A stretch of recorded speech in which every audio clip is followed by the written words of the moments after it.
Good morning Vestige. Good morning Yadagiri Gutta. నా పేరు గాయత్రి సంతోష్. మేము ఉండేది మేడిపల్లి ఉప్పల్ దగ్గర. అమ్మ వాళ్ళ ఊరు ఇది యాదగిరి గుట్ట, మా అమ్మ వాళ్ళది. వెస్టీజ్కి రాకముందు నేను టైలరింగ్ చేసుకుంటూ ఇంట్లోనే ఉండేది. ఇట్లాంటి ఇండస్ట్రీలు ఉంటాయని కానీ, డబ్బులు వస్తాయని కానీ జీరో నాలెడ్జ్ సార్, ఎలాంటి విషయం తెలియదు. నా స్టాండర్డ్ చదువు వచ్చేసి 10th క్లాసు. చాలా ఏదన్నా కంపెనీలో వర్క్ చేద్దాం అనుకున్నా, కానీ పెళ్ళి అవడంతో, పిల్లలు అవడంతో ఇంట్లోనే ఉన్నా. మా సార్ వచ్చేసి వేరే వాళ్ళ దగ్గర కారు డ్రైవింగ్ చేసేది. 13,000 రూపాయలు ఆయనకి శాలరీ అక్కడ. ఇక ఇంటి రెంటు, రేషను, దీని అంతటికి ఖర్చు నెలంతా 20,000 దాకా వస్తుంది. ఏదైనా చేద్దామని చెప్పేసి టైలరింగ్ చూస్ చేసుకుని టైలరింగ్ ఒక 1,000 రూపాయలు పొద్దుగాల నుంచి సాయంత్రం వరకు వేరే వాళ్ళ దగ్గర, అమ్మ వాళ్ళ దగ్గర ఉన్నప్పుడు ఏం నేర్చుకోలేదు. ఇక్కడనే కొబ్బరికాయలు అమ్మేది, బస్ స్టాండ్ లో షాపు, అక్కడే అమ్మేది. నా లైఫ్ మొత్తం అమ్మ లేదు, నాన్న లేడు. అట్లా కొంచెం చాలా వర్కులు చేసి ఉన్నా. అట్లా ఉన్న నాకు కొంచెం తక్కువ కట్నంతో ఈసారి పెళ్లి చేసుకున్నారు. Good morning. పెళ్లి అయ్యడం కూడా గగనంగానే ఉండే. అట్లా పెళ్లి అయిపోయింది. 4 అన్నదమ్ములు నాకు. ఒక్కరు కూడా వెస్టీజ్లో జాయిన్ కాలే. కానీ ఏమి ఇష్టపెట్టలేదు సార్. వెస్టీజ్కి వచ్చి అదండి పెళ్ళి అయిన తర్వాత ఏదన్నా చేద్దాం అనుకున్నప్పుడే టైలరింగ్ చేసిన. 1,000 రూపాయలు ఇస్తే నెలంతా ఉక్స్ కాజాలు వేస్తే ఆ టైలరింగ్ నేర్పించింది. ఒక దాన్ని ఏమంటారు, పెద్ద టైలరింగ్ మాస్టర్. మర్చిపోయినా సార్, మొత్తం టైలరింగ్ మొత్తం మర్చిపోయినా కాబట్టి గుర్తొస్తలేదు. అట్లా నేర్పించింది. నేర్చుకున్న తర్వాత నువ్వు పక్కకున్నందుకే నాకు మాట్లాడుతులేదు.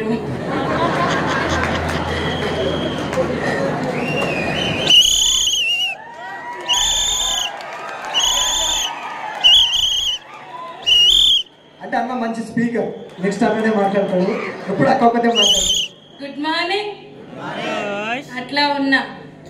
అట్లా ఉన్న నాకు చేసుకుంటూ పోతున్నా.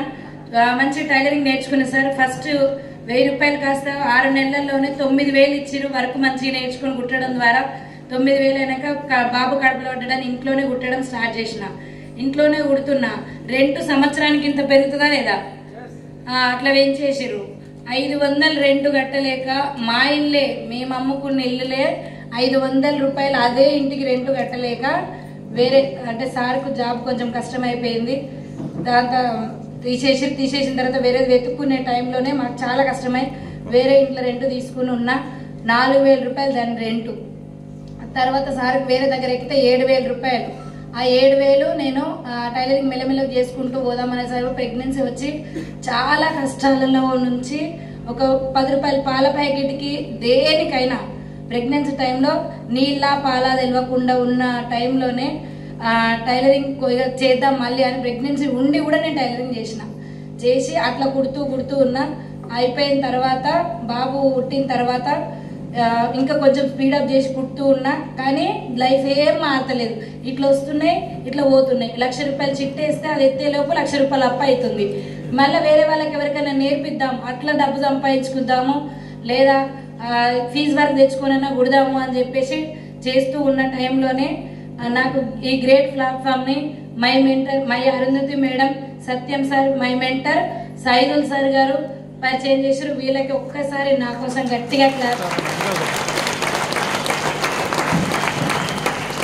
వాళ్ళకి 3 తరాల వరకు నేను, నా పిల్లలు బ్రతికున్న రోజులు తీర్చుకోలేని రుణం నాకు ఈ అవకాశాన్ని ఇచ్చిరు. 10th స్టాండర్డ్ ఉన్న అమ్మాయికి అవకాశాలు ఉంటాయి, చేసుకోవచ్చు, బయటికి పోతే అన్న విషయం కూడా తెలియదు సార్. నాకు చదువు లేదు, టాలెంట్ లేదు అన్న దాంతో నేను టైలరింగ్ నేర్చుకున్నా కదా. ఒక్క మీటింగ్ రా గాయత్రి, ఇదేంటో తెలుసుకొని ఒక 3 నెలలు చెప్పింది సార్. చెప్తానే ఉంది కానీ వినటానికి కూడా ఇష్టపడలే నేను. ఆమె బాగా డబ్బులు ఉన్నాయి, వాళ్ళ నాన్న మంచిగా చూసుకుంటాడు, వెల్ సెటిల్డ్ ఫ్యామిలీ వాళ్ళది. ఆమెకి ఏం చేసినా నడుస్తుంది. ఒక్కరోజు కుట్టకపోతే నాకు నడవదు అన్న మైండ్ సెట్ తోటి వినటానికి, అక్క నువ్వు చేసుకో, అంత బాగుంటే డబ్బులు వస్తే నువ్వు చేసుకో, కానీ నాకు వద్దక్క, నాతోటి కాదు అని చెప్తే వినకుండా నువ్వు నేను చెప్తే వినవురా అని చెప్పి సైదుల్ సార్ని, సత్యం సార్ని మా ఇంటికి తీసుకొచ్చింది. సైదుల్ సార్కి మా ఇంటికి వచ్చిన రోజు 63,000 రూపాయలు, సత్యం సార్ కుట్టి 4,000 రూపాయలు. అట్లా వచ్చి చెప్పడానికి స్టార్ట్ చేస్తారు. వీళ్ళు ఏదో చెప్పుకుంటూ పోతారు. వీళ్ళు పోయే లోపల ఒక బ్లౌజ్ అన్న కుట్టుకోవాలన్నట్టు కూర్చున్నా. నేను ఇంట్రెస్టే లేకుండా కూర్చున్నా. అట్లా కూర్చున్న నాకు మీటింగ్ అంతా డిస్టర్బ్ చేసిన సార్. మా ఇంట్లో మీటింగ్ అయ్యేటప్పుడు మొత్తం డిస్టర్బ్ చేసిన. అంత మంచి సభ అయితే బయట పెడితే అందరూ కొనుక్కుంటారు కదా, ఇట్లా మాట్లాడటం స్టార్ట్ చేసిన. అది చూసి సైదుల్ సార్ కోపంతో బుక్ మూసి లేచి ఏం చేస్తావురా నువ్వు అని అడిగిండు. అది ఏదైనా చేస్తే చేద్దామన్న ఆలోచనతోటే ఉన్నా నేను. కానీ ఇది నాతోటి కాదు. ఈ బిజినెస్లు అంటే నాకు తెలియదు. ఫస్ట్ నువ్వు చేసుకో అన్న మైండ్ సెట్ తోటి ఉన్నా. నాకు ఇంట్రెస్ట్ లేకుండా మీటింగ్ విన్నా. సార్ ఒకటే మాట అన్నాడు, ఏం చేస్తావురా నువ్వు అన్నాడు. బ్లౌజులు కుడతా సార్ అన్న. ఎప్పటి నుంచి చేస్తున్నావురా? ఒక 10-15 ఏళ్ళు ఆయన అన్నాడు. 10 సంవత్సరాలు అవుతుంది సార్ అని చెప్పిన. ఇప్పటిదాకా కుట్టినావు కదా, ఇప్పుడేమన్నా ఇంట్లో కూర్చుంటే నీకు ఎవరైనా ఇస్తారా రా అన్నాడు. లేదు సార్ అన్న. ఎన్నేళ్ళు కుడతావురా అన్నాడు. 5-6 ఏళ్ళు కుడుతుండొచ్చు సార్ అని చెప్పిన కదా. కుట్టడం ఆపేసినాక డబ్బులు వస్తాయన్నా నీకు అన్నాడు. కుట్టడం ఆపేసినాక ఎవరు ఇస్తారు సార్ పైసలు? 4 కుట్టిస్తే 2 ఇస్తారు, 2 ఆపుతారు మా ఆడోళ్ళు. అటువంటిది నాకు కుట్టడం ఆపేస్తే పైసలు ఎవరు ఇస్తారని చెప్పిన కదా. చేయటానికి అవకాశం లేదంటున్నావు, చేయటం ఆపేస్తే డబ్బులు రావంటున్నావు నాన్న. ఒక్క మీటింగ్కి రా, ఇదేందో తెలుసుకో అన్నాడు. అన్నప్పుడు మీటింగ్ అయిపోయినాక ఇంటికి పోయినాక మా సార్ వచ్చినాక అడిగిన, ఒక మీటింగ్కి రమ్మంటారు పోవాలా అరుంధతక్క చెప్పిందని. ఆమె బాగానే చెప్పింది. అలాగే గట్టిగుండు, ఆమె చేసుకుంటది. నీకు ఇంట్లో ఏం లేదు గాయత్రి, మనం కష్టపడితేనే మన పిల్లలకు ఫుడ్ తిండి, లేకపోతే లేదు, అవసరం లేదు. కుడితే 4 గుట్టి ఇంట్లో కూర్చోలేకపోతే అన్నాడు. అనగానే పోవాలనిపిస్తుందా సార్ అని భయపడుకున్నా. ఇష్టపెడతారా వెస్టీజ్ వాళ్ళు? ఇష్టపెట్టకుండా ఒక మీటింగ్ బలవంతంగా తీసుకుపోయి ఆ మీటింగ్లో కూర్చున్నప్పుడు 2000, 10,000, 20 అట్లా చాలా చెక్కులు చెప్పారు. వాళ్ళందరూ చెప్తుంటే అనిపించింది, వీళ్ళకంటే బాగా మాట్లాడుతురు, వీళ్ళకి పైసలు వస్తాయి, నాకెట్లా వస్తాయి అని చెప్పేసి అనుకున్నా. వీళ్ళందరూ మాట్లాడిన తర్వాత ఒక ఆయమ్మ, ఎవరి మాటలు ఎప్పుడు కనెక్ట్ అవుతుందో, ఎట్లా చేంజ్ అవుతుందో లైఫ్ నాకైతే తెలియదు. కానీ నా లైఫ్ చేంజ్ అవ్వటానికి ఆ ఆయమ్మ మాటలు కొంచెం కారణం సార్. మేడం ఒక మాట అన్నది, నేను 2nd క్లాస్ చదివిన, 2వ తరగతి చదివిన, 16 నెలల నుంచి బిజినెస్ చేస్తున్నా, 82,000 తీసుకుంటున్నా అని చెప్పింది. ఆయమ్మకు అవకాశం ఉందంటే నాకు కూడా ఉందా లేదా అని చెప్పి డిసైడ్ అయ్యి కిందికి వచ్చిన తర్వాత బ్యాంక్ స్టేట్మెంట్, ఆమె బ్యాంక్ బుక్ చూపిస్తే కూడా చూసిన, అమ్మకి ఒక ఇంత వస్తున్నాయి చూడండి. విన్న తర్వాత ఇంటికి వచ్చి ఒకటే అడిగిన, నాకు ఈ బిజినెస్ చేయాలనిపిస్తుంది, నేను చేస్తా ఏమన్నా కానీ అని చెప్పి డిసైడ్ అయినా. వద్దంటే వద్దు, మా అత్త వద్దన్నది, మా ఆయన వద్దన్నాడు. అవసరం లేదు గాయత్రి, పెట్టుబడి పెట్టడానికి. ఆయన పెట్టుబడి పెట్టిండు 1,50,000 పెట్టి వాటర్ వాషింగ్ సెంటర్ తీసుకుంటూ 5 నెలలకే పోయింది. అవి అట్లా పెట్టుబడి పెట్టినా లాస్ అయింది. మనకు ఒకటే చేసి ఇప్పుడు డక్కాలు తిన్నున్నాము. ఇప్పటికే 3,90,000 అప్పుతో ఉన్నాము. నీకు దండం పెడతా, ఇట్లాంటివి వద్దు అన్నాడు. అన్నా కానీ వినిపించుకోలేదు సార్. ఆయమ్మకు వచ్చినప్పుడు నాకు కూడా వస్తాయి అన్న విషయం తెలుసుకొని చేయడం స్టార్ట్ చేసిన. నేను ఏది చేద్దాం అనుకున్నా ఒకసారి నాకు చేయాలని ఫిక్స్ అయితే మటుకు ఇష్టపెట్టా సార్. నేను అట్లా మీటింగ్స్కి వెళ్తా ఉన్నా. చుట్టుపక్కల వాళ్ళందరికీ చెప్పిన, అక్క మీటింగ్ ఉంది, ఇట్లా వెస్టేజ్ ఉంది అంటే ఒక్కరు కూడా ఇన్లే, నాకు ఒక్కరు కూడా సపోర్ట్ చేయలేదు సార్. నేను చెప్తున్నాగా, మా అమ్మ వాళ్ళ దగ్గరికి వచ్చి చెప్పిన, మా అక్కల దగ్గరికి వచ్చి ఎవరి దగ్గరికి పోయినా ఆధార్ కార్డు ఇవ్వటానికి కూడా ఇష్టపడలే. నేను ఇస్తే మీకు ఏమొస్తుందో, నేను ఇస్తే దీనికి ఎన్ని పైసలు వస్తాయో అన్న విధంగా ఇంటి చుట్టుపక్కల నాకు మేడిపల్లెలు ఉన్న ఒకే ఒక ఐడి శైలజ మేడంది. అవి అట్లా అమ్మగారిని లేదు, అత్తగారిని లేదు. నాకు చాలా డిసప్పాయింట్. వెనక కూడా వస్తాడా అసలు, ఈ బిజినెస్ అవుతుందా నాతోటి అని నా మీద నాకు డౌట్ వచ్చినప్పుడల్లా మీటింగ్కి వెళ్ళిన. మీటింగ్కి వెళ్తూ ఉంటే నేను జాయిన్ అయిన ఒక 15-20 డేస్లోనే వేదా కన్వెన్షన్లో ఒక పెద్ద మీటింగ్ అయింది. అప్పటిదాకా అటు ఇటే ఉండే నా మైండ్ సెట్. కానీ వేదా కన్వెన్షన్లో పెద్ద మీటింగ్ అయింది. ఒక 2,000 మందితో అయింది ఆ మీటింగ్ ఫస్ట్ టైము. అక్కడికి వచ్చిన వ్యక్తి 1,72,00,000 తీసుకునే సిద్ధార్థ్ సింగ్ సార్ వచ్చి మాట్లాడిండు. సార్ చూసిన తర్వాత ఒక 5 గంటలు నిలబడే నాన్ స్టాప్గా 5 గంటలు మాట్లాడిన తర్వాత నాకేమనిపించిందంటే 1,72,00,000 వచ్చినాయన్నే గంత కష్టపడ్డాడు ఆయన. మొత్తం ఎట్లా కష్టపడ్డదంతా చెప్పిండు. అంతగా ఆయన హిందీలో మాట్లాడి నాకు ఒక ముక్క కూడా అర్థం కాలే. తర్వాత మా అరుంధతి అక్క చెప్పింది, ఇట్లా గాయత్రి ఒక కేక్ కొనడానికి కూడా డబ్బులు లేవు, అటువంటి సిచ్యువేషన్ నుంచి ఒక్క మీటింగ్కి వచ్చి తెలుసుకుంటారా నీకు అర్థమైందా అంటే నాకు అదంతా అర్థం కాలే. కానీ ఒకటే అర్థమైందక్క, అన్ని పైసలు వచ్చేటైన 5 గంటలు నిలబడి మాట్లాడిందంటే 5 రూపాయలు కూడా ఇంట్లో లేని నేను ఎంత కష్టపడాలి అనేది అర్థమైపోయింది.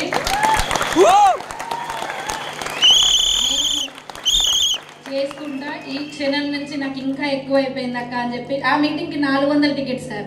400 4 రూపాయలు కూడా లేవు నా దగ్గర. మా ఆయన నాడికి అసలే మీటింగ్ బిజినెసే వద్దన్న, ఆయన డబ్బులు ఇస్తాడా?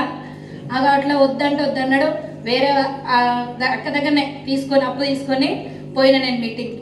అట్లా ఏ మీటింగ్ అయినా డబ్బు లేకపోతే అప్పు చేసుకొని మరి వెళ్ళాను. మీకు అట్లా పోతూ ఉన్నా ఆయమ్మకు తెలివి ఉండొచ్చు, టాలెంట్ ఉండొచ్చు, ఆమెకు డబ్బులు వస్తున్నాయి. కానీ నాకు ఒక 4000 రూపాయలు పొదుపు డబ్బులు తీసుకున్నా.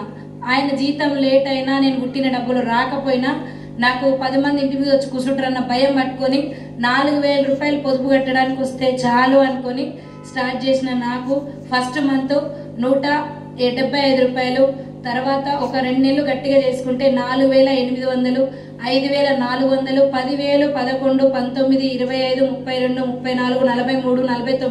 49, 56, 58, 61, 69, 11,000 వచ్చే వరకు సింగిల్గా చేసిన. యాదగిరిగుట్ట, మేడిపల్లి తప్ప ఇంకో ఊరు తెలియదు.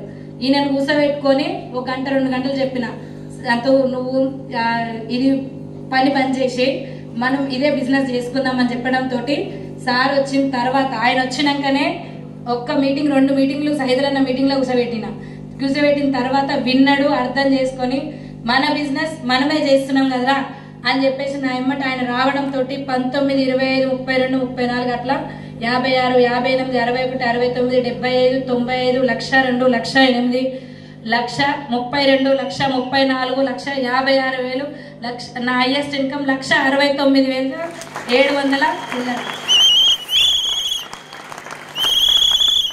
చిన్న లైఫ్ సార్ నాది. నేను ఎట్లా అంటే డబ్బులు లేక మా బిడ్డను కూడా కోల్పోయినా నేను. అట్లా డబ్బులు లేక అంటే ఫుడ్ కరెక్ట్గా తినకపోవడం వల్ల, పాలు పిండి అన్నీ ఉండాలి కదా, అవి లేకపోవడం వల్ల ఒక 7 నెలల బాబు కడుపులోనే చనిపోయింది నాకు, హాస్పిటల్కి ఎగ్జాక్ట్ డబ్బు లేక. అట్లా ఉన్న నాకు డబ్బుల కోసం అంత ఇబ్బంది ఉండి అంత నెగిటివ్ మైండ్లో పెట్టుకొని కూడా ఒకే ఒక మీటింగ్ ద్వారా వెళ్ళి చేంజ్ చేసుకున్నా. ఇవన్నిటికీ ఒక కారణం అయితే గుంటూరు బూట్ క్యాంప్. నేను ఇది 8వ బూట్ క్యాంపు.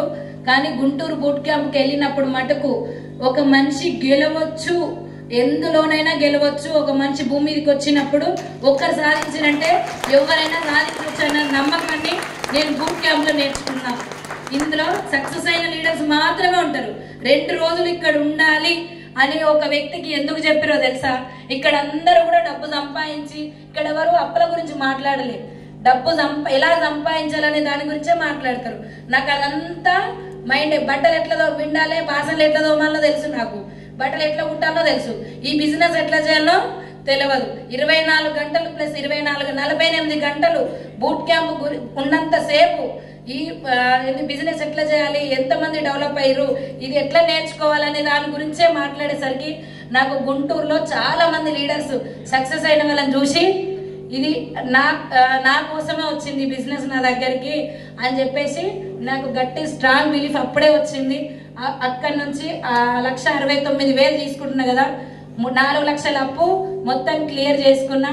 13 లక్షల కార్ తీసుకున్నా.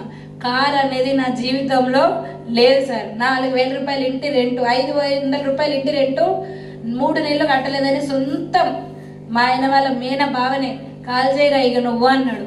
అటువంటి స్టేజ్ నుంచి ఏదైనా అకేషన్ అయినప్పుడు, ఇప్పుడు ప్రెసెంట్ సిచ్యువేషన్ ఏదైనా ఎవరైనా చనిపోయినా లేకపోతే ఏదైనా పెళ్ళైనా గాయత్రి వస్తుందా, సత్తుగాడు వస్తుందా అనే కాడికి వచ్చినాం సార్. అటువంటి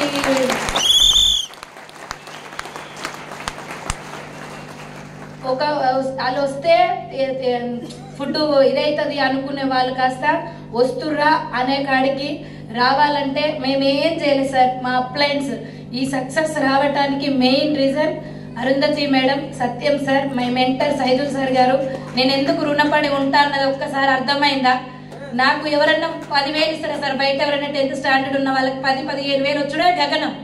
కానీ 1,69,000 అంటే నిజంగా ఇది నా చెక్కేనా అనిపిస్తుంది. ఇక కార్ అయితే మా సార్ వేరే వాళ్ళ దగ్గర డ్రైవర్ కదా, ఆ కారు ఎక్కించుకొని తీసుకుపోయి మళ్ళీ దించొస్తాడేమో అని అనిపించేది. మళ్ళీ ఇచ్చొస్తాడేమో వాళ్ళ కారు వాళ్ళకి అని స్టిల్ ఇప్పటికి కూడా అనిపిస్తుంది నాకు. ఆ కారు పక్కన కూర్చుంటే ఇది నాది కాదు అనిపిస్తుంది. అట్లా నమ్మలేని జీవితం ఎక్కడనో లేదు సార్, మీ కళ్ళ ముందే ఉంది. అది నాకు ఈ బూట్ క్యాంప్లలోనే ఈ మీటింగ్లలోనే అర్థమైంది. నన్ను నేను బిలీవ్ చేసేటట్టు చేసింది మటుకు మెయిన్ రీజన్ బూట్ క్యాంపే. మీకు కూడా అదే అవకాశం వచ్చింది. 5,000 రూపాయలు సంపాదించలేని నేను 5 లక్షలు నెలకు తీసుకోవాలనే గోల్ పెట్టుకొని డ్రీమ్ పెట్టుకొని వర్క్ చేస్తున్నా. ఓకేనా? Thank you. Wish you.